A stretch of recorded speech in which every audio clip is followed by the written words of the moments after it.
Xo'p, navbatdagi darsimiz bo'linish belgilari 96 bitta to'plamdan mana shu kitobimizdan bo'linish belgilari mavzusi, keyingi mavzusi, ikkinchi mavzusi davom ettiramiz. Bo'linish belgilari mavzusidagi masalalarni yechish uchun bo'linish belgilaridan xabardor bo'lishingiz kerak. Misollar ish davomida ma'lumot tariqasida qo'shib boraman, bilimingizni boyitish uchun. Demak, bilasizki, har qanday son 1 ga bo'linadi, har qanday son 0 ga bo'lib bo'lmaydi va 2 ga bo'linish uchun juft sonlar bo'lishi shart. Ya'ni oxirgi raqamni 2 ga bo'linish belgisi haqida gapiryapman. Oxirgi raqamni 0, 2, 4, 6, 8 lar bilan tugasa, bunday sonlar juft sonlar deyiladi va 2 ga qolg'usi bo'linadi. 3 ga bo'linish uchun sonning oxirgi raqami, sonning raqamlari yig'indisi. Sonning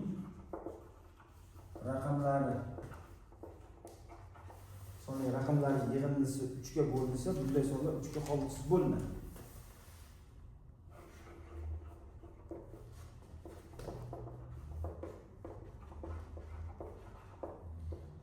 Ga bo'linsa, bunday sonlar 3 ga qolg'usi bo'linadi. Ya'ni sonni biror bir sonni olasiz, masalan 123, raqamlarini qo'shasiz. Raqamlar yig'indisi 6, bu sonni 3 ga bo'linadi. Ya'ni 123 3 ga bo'linadi. 4 ga bo'linishi, 4 ga bo'linish uchun sonning oxirgi ikkita raqami 0 bilan tugasa yoki sonimizning oxirgi ikkita raqami 0 bilan tugasa yoki oxirgi ikkita raqami 4 ga bo'linsa. Oxirgi ikkita raqami 0 bilan tugasa yoki oxirgi ikkita raqami 4 ga bo'linsa. Mana bunday ko'rinishdagi sonlarimiz ham 4 ga bo'linadi deysiz. Mana bunday ko'rinishda bo'lsa ham 4 ga qolg'usi bo'ladi. 5 ga bo'linish uchun oxirgi raqami 0 yoki 5 bilan tugashi kerak. Oxirgi raqami 0 yoki 5 bilan tugashi shart. Shunda bunday sonlarimiz 5 ga qolg'usi bo'ladi. Qolganlarni misollar davomida davom ettirib boraman. Birinchi misolimiz bor. Birinchi misolimiz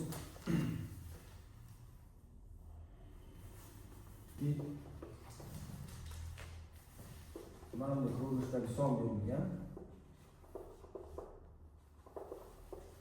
Bu son quyidagilardan qaysi biriga qolg'usi bo'linadi? Siz kitobingizda javobiga e'tibor bersangiz, javoblarda 3, 10, 4, 5, 9 sonlar berilgan.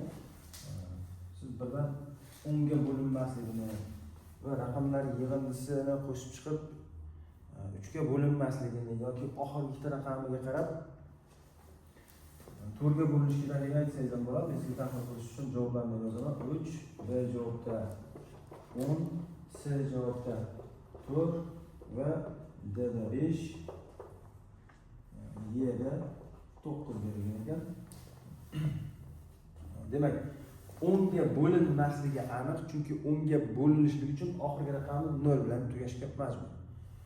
5 ga bo'linmasligi aniq, chunki oxirgi raqami 6 bilan tugayapti. 5 ga bo'linish belgisi 0 yoki 5 bilan tugashi kerak. Demak, B javobi bilan D javobini chiqarib qo'yamiz.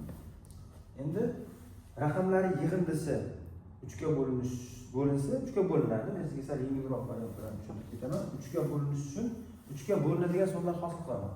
Ya'ni 8 bilan 9 ni oldim, 1 ni oldim, 9 hosil bo'ldi. Shunga qo'shaman. 6 bor. 6 3 ga bo'linadigan son bo'ldi.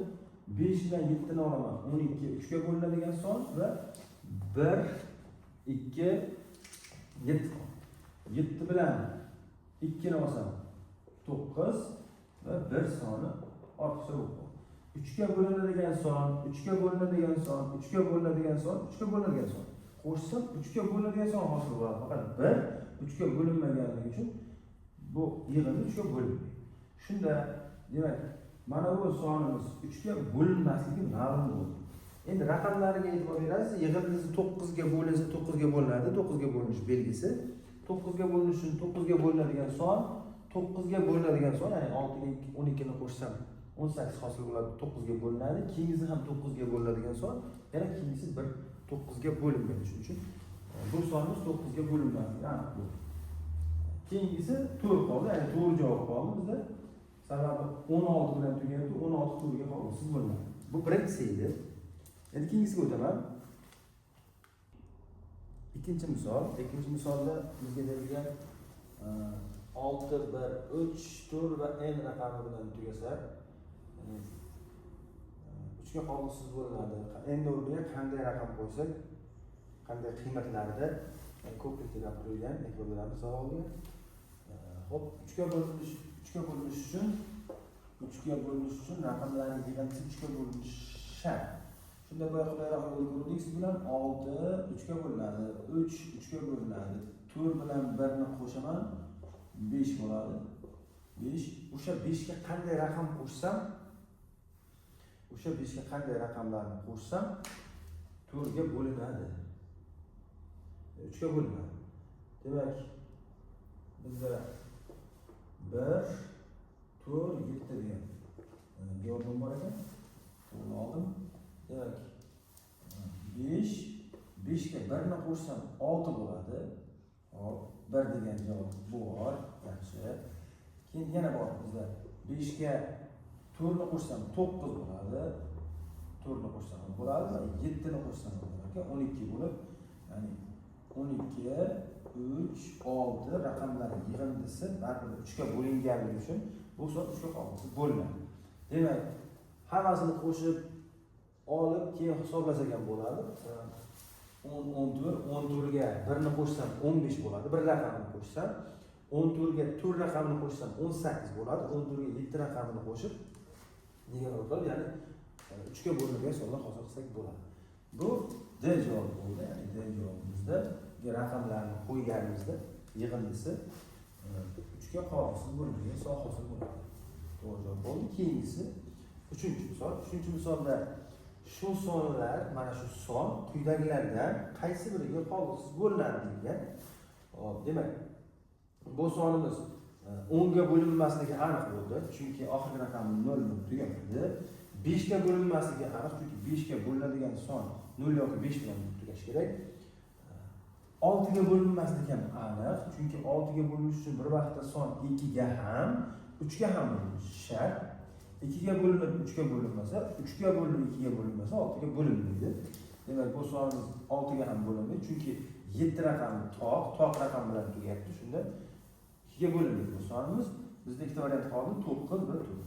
4 ga bo'linishi uchun oxirgi ikkita raqami 0 bilan tugasin yoki oxirgi ikkita raqami 4 ga bo'linsin. Demak, bu sonimiz 37. Oxirgi ikkita raqami 4 ga bo'linmasligi aniq bo'ldi. Endi 9 ga bo'linishi ma'lum bo'lib qoldi. Yoki 9 ga bo'linishini bilish uchun 4 va 5 ni qo'shaman 9, 6 va 3 ni qo'shaman yana 9. 9 ga bo'linadigan 9 ga karrali sonlar hosil qilib boshlayman.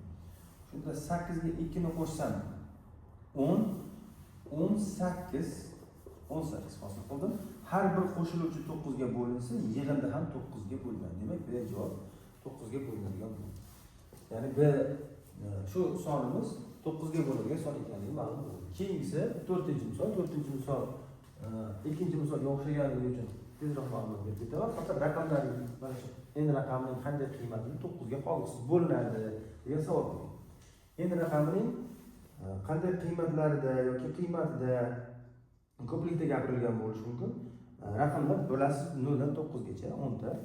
O'sha raqamlardan foydalanamiz. Boshlaymiz. 9 ga bo'lishi 9 ga karrali son hosil qilaman. Raqamni qo'shib olsam 9, 7 ga 5 ni qo'shaman 12 yoki qo'shsak ham bo'ladi. 9 ga 12 ni qo'shib 21 hosil qilib 21 ga qanday raqamlarni qo'shsak 9 ga bo'linadi deb aytsak bo'ladi. Xo'p, 7 yana bir ko'rib olaman. 7 8 5 1 ekan. Qo'shaman 12 19 bo'ldi. 12 ga 8 ni qo'shsam 20, 21, natija 21. Endi 21 ga qanday raqam qo'shsam? Masalan 2 qo'shsam 23 bo'lib qoladi. Javob bo'lmasa kerak. Ko'plikda gapirilgani bilan biz nima qilamiz? Javobga to'g'ri javob chiqaramiz. 21 ga 9 ni qo'shsam 30 hosil bo'ladi. 30 9 ga bo'linmaydi. Bu ham bitta. 21 ga 6 ni qo'shsam 27 hosil bo'ladi. Demak, 27 9 ga bo'linmaydi. To'g'ri javob. 25 4 ni qo'shsam bo'linmaydi va 23 bo'linmaydi. C javob to'g'ri bo'ladigan. Keyingisi 5-misol. 5-misol tayyorlab qo'yganman. Faqat shart qo'yilgan, aytyaptiki, shu x ning qanday eng kichik qiymatida, x raqamining qanday eng kichik qiymatida, x raqami raqamlar 0 dan 9 gacha, 0 dan 9 gacha bo'lgan 10 ta raqamdan foydalanaman. Bu javoblar to'plamida javoblardan eng kichigini ko'ring. Eng kichigi masalan 0. 0 olib kelib qo'yaman. Tekshiribman. 9 4 4 va 4. Endi bu sonimiz 3 ga bo'linadimi? Yo'q. 3 ga bo'linadigan son 4 ga 4 ni qo'shsam 8 bo'lib 3 ga bo'linmaydi. Keyingi eng kichik raqamga o'taman. B javobdagi 0 raqam o'zini oqlanadi. Keyingi eng kichik raqam 1. 1 ni olib kelib mana x o'rniga qo'ysam, 1 ni x o'rniga olib kelib qo'ysam 5 hosil bo'ladi. 5 9 9 ya'ni 459 raqamlarini qo'shsam 9 9 hosil bo'lib, ya'ni 3 ga bo'linadigan son hosil 18 bo'ladi. 18 3 ga bo'linadi. Eng kichik raqam deganligi uchun Y javobni olaman. 6-chi misolda bizga berilgan quyidagilardan qaysilari 8 ga qoldiqsiz bo'lmaydi. 8 ga bo'linish belgisi oxirgi 3 ta raqami 0 bilan tugasa yoki oxirgi 3 ta raqami 8 ga bo'linsa. Demak, yana qaytaraman. Oxirgi 3 ta raqami 0 bilan tugasa yoki oxirgi 3 ta raqami 8 ga bo'linsa. Demak, bu yerda 0 bilan tugaydiganlar yo'q. Endi 8 ga bo'linadiganlar qidiradi. 144 8 ga bo'lib ko'raman. Ya'ni 144 bo'lingan 8, 14 ichida bitta 8 bo'ldi, ayiraman 6, 4 tushirdim 64, 8 dan demak bo'lmaydi. Qoldiqsiz bo'ladi. Birinchisi bo'lindi, ya'ni pi bo'lindi. Ikkinchisida 256 8 ga bo'linadi. 256 ni 8 ga bo'lib ko'raman. 24 ichida 3 tadan 8 kara 3 24, ayirsa 1, 6 tushdi. 2 tadan 16, ana tushunarli.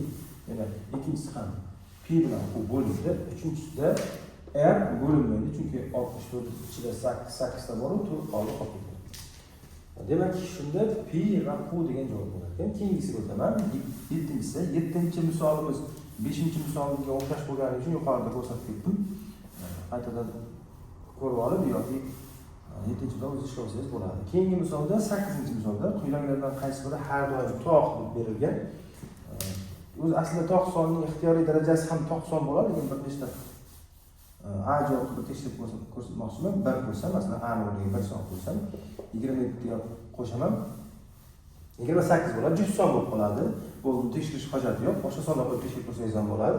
Keyingisi masalan C javobda to'q sonning, ya'ni a sonning 8-darajasi degan to'q son ixtiyoriy darajasi to'q sonning qoidasidan foydalanib kelsangiz bo'ladi degan C javob bo'ladi. Keyingisiga o'taman. 9-ga. 9-si juda moddiy. Ya'ni tub sonlar faqat o'ziga va birga bo'linadigan sonlarni bilgan holda tub sonlar qatorini topamiz. Tub sonlar bir tub son hisoblanmaydi, ikkinchisi tub son hisoblanmaydi. 3 9 uchinchi qatorda 9 son tub son bo'lganligi uchun, tub son bo'lmaganligi uchun, murakkab son bo'lganligi uchun bu qator ham hisoblanmaydi. Tub sonlar qatori. Keyingisida 2, 3, 5, 7, 17 tub sonlar qatori va 5-qatorimizda 381 tub sonlar qatori tub son hisoblanmaydi, chunki 9 ga yoki 3 ga bo'linib qoladi, raqamlarni qo'shsangiz bo'ladi. Shunda faqat 4 degan javob bo'ladi. Keyingi 10-misolimizda 30 dan kichik tub sonlar haqida gap ketgan. 30 dan kichik tub sonlarni topish uchun yozib qo'ysam ham bo'ladi. 2 ga bo'linib tub son hisoblanadi, 3 tub son hisoblanadi, 5 7 11 19 17 ham bor o'rtada. 17 19 23 29 13 ham bor, 13 nomga yozib qo'yaman. 13 shunchaga, ya'ni 10 degan 30 dan kichik tub sonlar. Keyingi misol 11-misol. 11-misol quyidagilardan qaysi biri 12 ga qoldiqsiz bo'linadi degan savol qo'yilgan. 12 ga bo'linish uchun bir vaqtda o'zida 3 ga ham 4 ga ham bo'linishi shart. 3 ga bo'linib 4 ga bo'linmasa, 4 ga bo'linib 3 ga bo'linmasa, son 3 ga 12 ga bo'linmaydi. Demak, 4 ga bo'linadiganlarni bir hisobga olaman. Chunki raqamlar yig'indisi ozroq vaqt oladi. Tekshirib ko'rish uchun oxirgi ikkita raqamga qarayman. 4 ga bo'linadimi? Yo'q. Demak, z 4 ga bo'linmasa ekan, chunki 45 4 ga bo'linmaydi. 3 ga bo'lishni ham hojati yo'q. Keyingi misolni aytaman. 50 ham 4 ga bo'linmaydi. Demak, bu sonni ham tekshirish hojati yo'q. Endi uzr, to'rtga 12 emas, 15 ga 15 ga bo'linish uchun 3 ga ham 5 ga ham bo'linishi shart. Ana endi mana bu sonimiz 5 ga bo'linadi, bu sonimiz 5 ga bo'linadi. Faqat 3 ga bo'linadiganlarni deb topsak bo'ldi. 5 bilan 2 7 bo'ladi. 9 bo'ldi. 9 ga shuni qo'shaman, 11 3 ga bo'linadi. Demak, yoki bu masalan 4 va 5 ni olib 9 3 ga bo'linadi. Demak, 3 ga bo'linadigan kelsak bo'ladi. Keyingisida mana z tekshiraman. Demak, bu son 3 ga bo'linadi, 5 ga ham bo'linadi, x 15 ga bo'linadi. Z tekshirib olaman birinchi 5 ga bo'linadi. Endi 6 4 bilan 2 ta 1 6 ni beradi va 5 3 ga bo'linmaganligi uchun z 3 ga bo'linmadi. Demak, 5 ga bo'lindi, lekin 3 ga bo'linmadi, 15 ga bo'lindi shuning uchun. Boshqa misollarga olgan ekanman. Keyingisi y ni standart shaklga keltirib olaman yoki bo'lmasa 10 ni 1 ni orqasidan 3 ta nol bor degani 3.21 ko'paygan 1000. 10 ning kasrlarini 10 ning darajalariga ko'paytirishda 10 ning kasrining virgul 10 tomonga suriladi. Ya'ni 2 ta bo'lganligi uchun 3 ta bo'lgani uchun 2 ta surib oldim va bittasi ortib qoldi. Shunda 3210 son hosil bo'ldi. Bu 0 bilan tugaydi.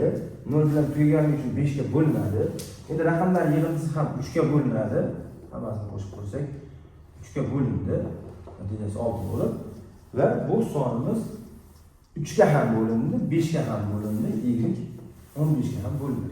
Demak, x va y degan javob bo'ladi. Keyingi misolimiz 12-misol. 12-misolda 12 ga holsiz bo'linadigan savol bo'lgan.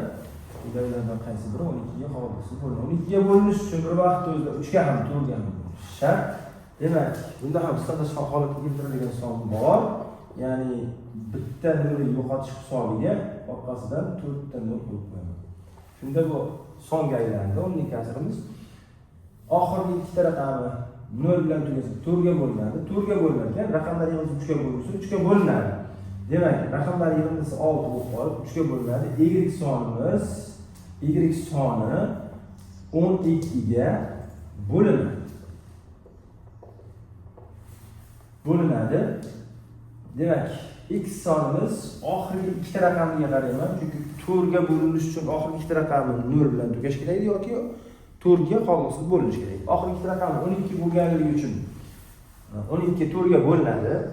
Raqamlar yig'indisini tekshirib ko'raman. 3 1 ortiqcha, ya'ni 3 bilan 1 bilan 2 ni qo'shsam 3, mana bu 1 ni qo'shsam 7 soni hosil bo'lib qoldi. 7 3 ga bo'linmaydi. Demak, 3 ga bo'linmaganligi uchun bu sonimiz 12 ga bo'linmaydi. Ya'ni bizda x soni 4 ga bo'lindi, lekin 3 ga bo'linmadi. Shuni hisobiga 12 ga bo'linmaydi. 12-savolimizda endi hozircha bitta y ma'lum, 12 ga bo'linishi, z ko'raman. Z da oxirgi raqami 4 ga bo'linadigan son 88. Bu sonlar raqamlarni yalnız tekshirib ko'raman. 3 8, 3 ta 8, ya'ni 24 ga bo'linadi, 12 ga bo'linadi. Shunda 3 ga bo'lingan uchun 12 ga ham bo'linadi. Demak, oxirgi ikkita raqami 4 ga bo'linadi. 88 raqamlar yig'indisi 24 hosil bo'ldi. 24 ni ham 6 qilib raqamlarni qo'shib olaman. 3 ga bo'linadigan son, demak 12 ga bo'linishi uchun 3 ga ham 4 ga ham bo'linishi kerak edi. 3 ga ham 4 ga ham bo'lingan son y bo'ldi va z bo'ldi. Y va z degan ichimlar bor. Hop, keyingilarga o'taman. 18 ga keldim. 13 ga 13 misolda aytadiki,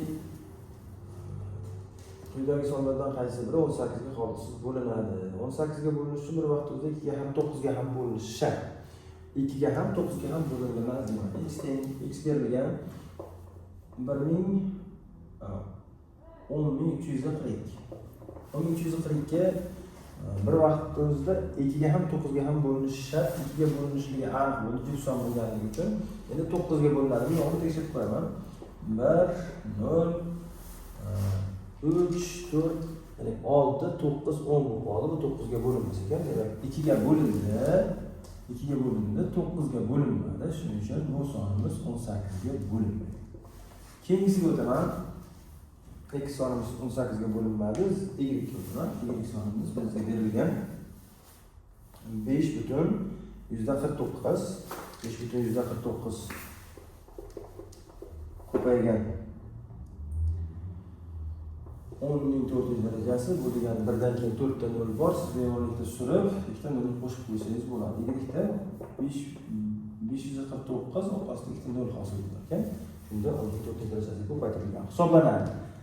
Demak, bu bir vaqt o'zida 2 ga ham 9 ga ham bo'linishi kerak. 2 ga bo'linishi aniq bo'ldi, chunki 0 bilan tugayapti. 9 ga bo'linishi ham aniq, chunki raqamlar yig'indisi 9 bo'ldi. Ya'ni 9 ga bo'linadigan sonlar hosil bo'ldi.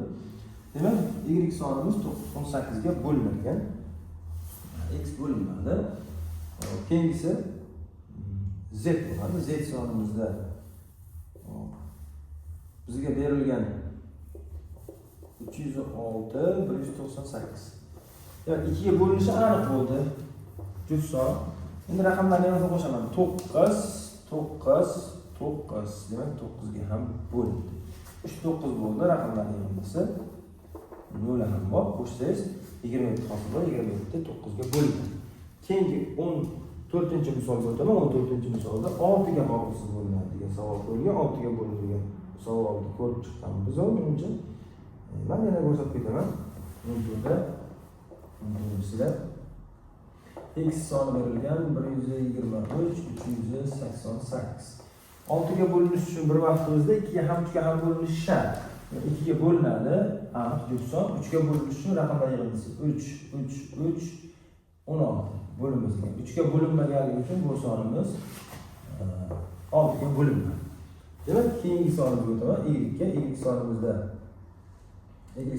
402 va 108. Bu son 2 ga bo'linishi aniq bo'ldi. 3 ga bo'linish uchun raqamlar yig'indisi 9, 6, 3 ga ham bo'lindi. Demak, bu son 6 ga bo'linadi. Keyingisiga o'taman. Z sonimizga. Z sonimizda 261 2,61 10 daraja 5. Bu 5 2 ta 0 surilganlik hisobiga orqasidan 3 ta 0 qo'yaman. Shunda raqamlar yig'indisi 7 bo'lib qoldi. 7 3 ga bo'linmaydi va 2 ga bo'linganligi bilan sonimiz 3 ga bo'linmaganligi uchun 6 ga bo'linmadi. Demak, bitta y degan javob bo'lar ekan. Y degan javobimiz faqat B javobda. B javobimizda keyingi misolga o'taman. 15 ga 15 da quyidagi mulohazalardan natural sonlar uchun qaysi biri noto'g'ri degan savol qo'yilgan. Birdan noto'g'risini o'qib ketaman. 3 ga bo'lingan son 9 ga ham bo'linadi degan jumla noto'g'ri. Sababi 6 sonimiz 3 ga bo'linadi, lekin 9 ga bo'linmaydi.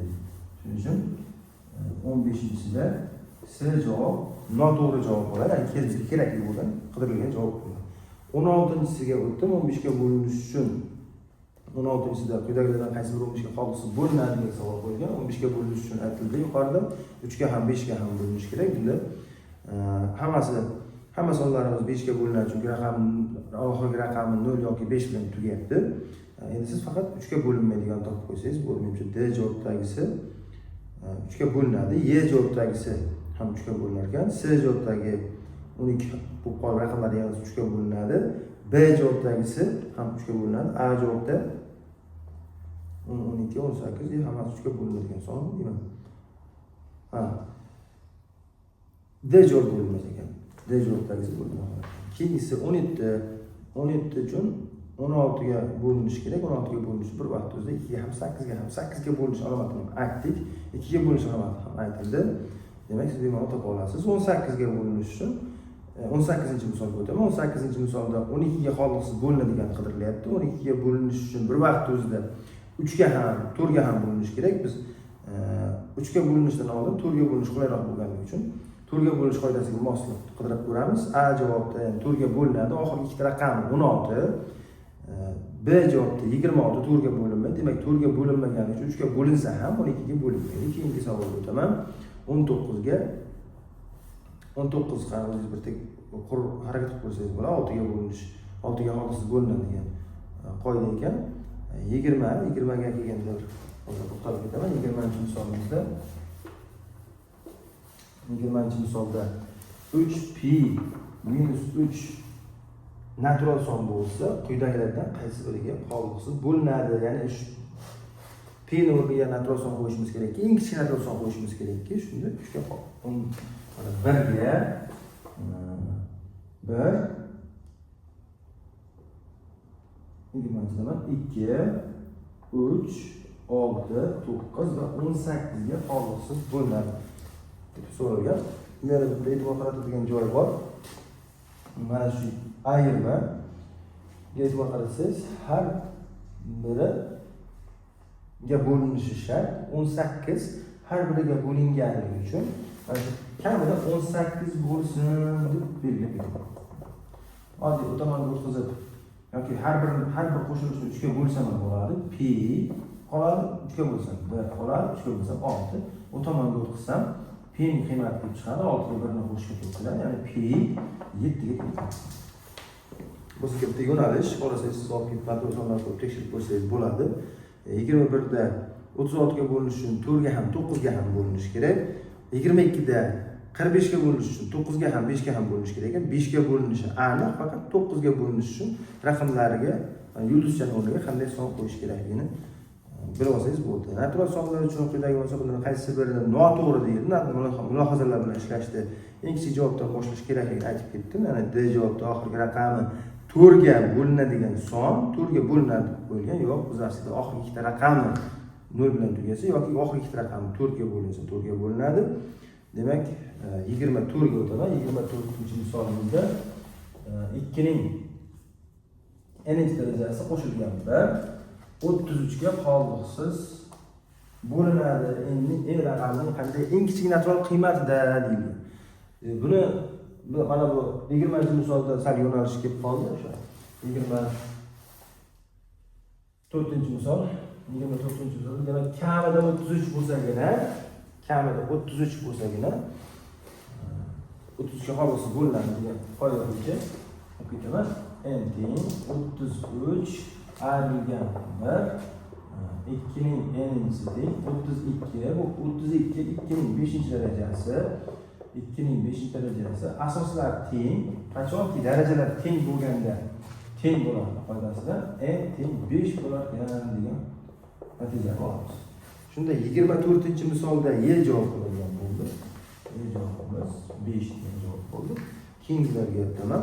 Keyingisi 25-misolni qisqacha tushuntirib ketishim kerak hozir. 45 ga bo'linish qoidasi. 45 ga bo'linish uchun 9 ga ham 5 ga ham bo'linish shart. 9 ga ham 5 ga ham bo'linish uchun ko'paytma berilgan. Ko'paytmani o'zi ko'rsataman hozir o'zga bo'shab qo'ying.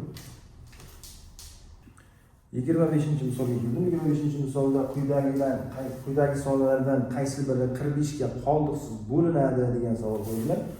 25-misol. Bu misolda A javob berilgan. A javobi 42 kara 85. A javobda 42 kara 85. Demak, bizga 45 ga bo'linish uchun bir vaqt o'zida 9 ga ham 5 ga ham bo'linish shart. 9 ga va 5 ga bo'linish shart. Shundagina 45 ga qoldiqsiz bo'linadi. Demak, boshladim. Mana bu 42 ko'paytiruvchi 5 ga bo'linmaydi, 9 ga ham bo'linmaydi.